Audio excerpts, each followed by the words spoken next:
Oak, imagine waking up one morning to find a letter slipped under your door. It's from your homeowners association, the HOA. The letter says your boat, the one you've worked for, cherished, and used as your escape from the stress of everyday life, is in violation of community guidelines.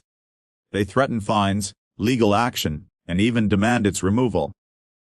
Most people would panic, maybe fight back, maybe even give up. But what the HOA didn't know, and what makes this story so unforgettable, is that I wasn't just another homeowner. I wasn't just another neighbor they could bully. The truth was, I owned the entire lake their community enjoyed, the very water their kids swam in, where their residents fished, and where their families gathered every summer. And what happened next changed everything. Stay with me until the end, because this story is about more than rules or boats.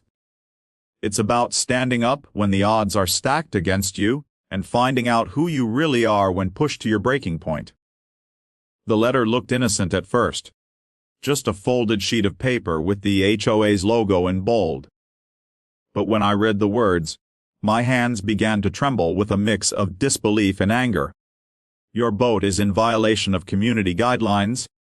It read, all watercraft must be approved, and yours does not meet the standard aesthetic of the community. Please remove it within 10 days to avoid penalties.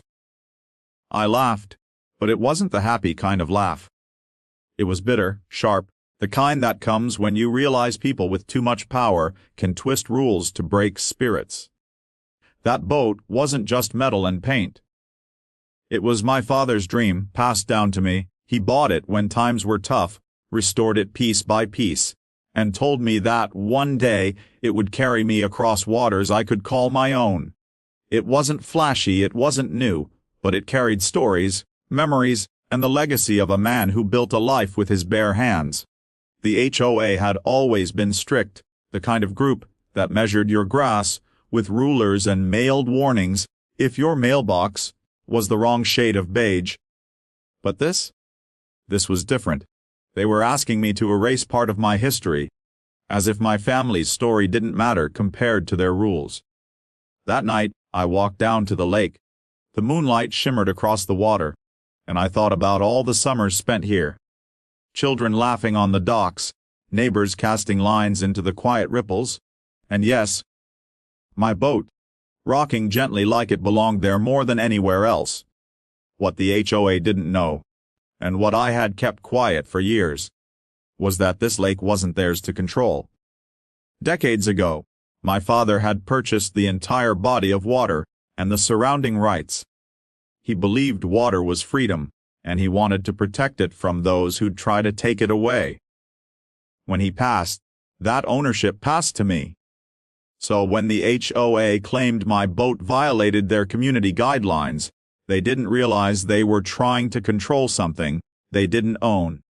Something I had the legal and moral right to protect. But it wasn't just about proving a point. It was about teaching them a lesson in humility and respect, one they would never forget.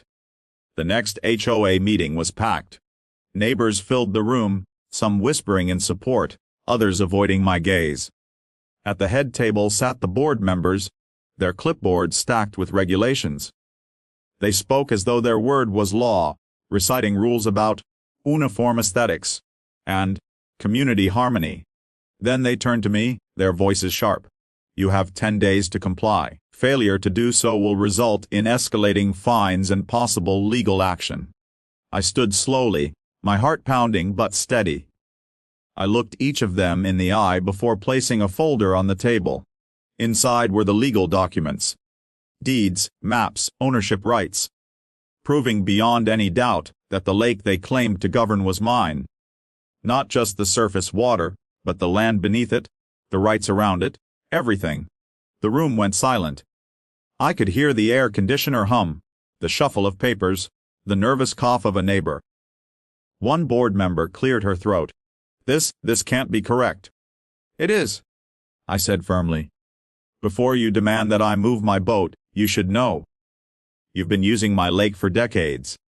Every fishing trip, every swim, Every boat ride you've enjoyed here has been because my family allowed it. I've never asked for a dime, never restricted anyone, because this lake was meant to be shared. But don't confuse generosity with weakness. You don't get to bully me in my own waters." Gasps filled the room. Some neighbors smiled, quietly nodding. Others looked stunned, ashamed even. The HOA board members, once so powerful, now sat frozen, stripped of their authority. I let the silence hang before I spoke again. "I won't take the lake away. I won't stop your children from playing here or your families from enjoying it. But from this day forward, remember, rules without respect are nothing. Community isn't about control. It's about care. And if you can't understand that, then you've missed the entire purpose of living side by side." By the end of the night, the letter was rescinded. My boat stayed where it belonged, rocking peacefully in the water, a symbol of resilience and legacy. But more than that, the neighbors who once feared the HOA found their voices. Meetings became less about control and more about cooperation. Change didn't happen overnight, but it began with one stand and one boat that refused to be erased. This story isn't just about an HOA or a boat, it's about all of us. About what happens when people in power forget the meaning of community, and about how one act of courage can remind everyone of it. Sometimes the things we inherit aren't just objects. They're responsibilities, legacies, and reminders of who we are. My father once said, "A lake is only as free as the people who protect it." And on that day, I finally understood what he meant. So if you've ever felt small, if you've ever felt like someone tried to erase your story with a single letter or a single rule, remember this: you are stronger than they think. Stand tall, protect what matters, and never forget, even when they think they own the rules, you might just own the whole lake.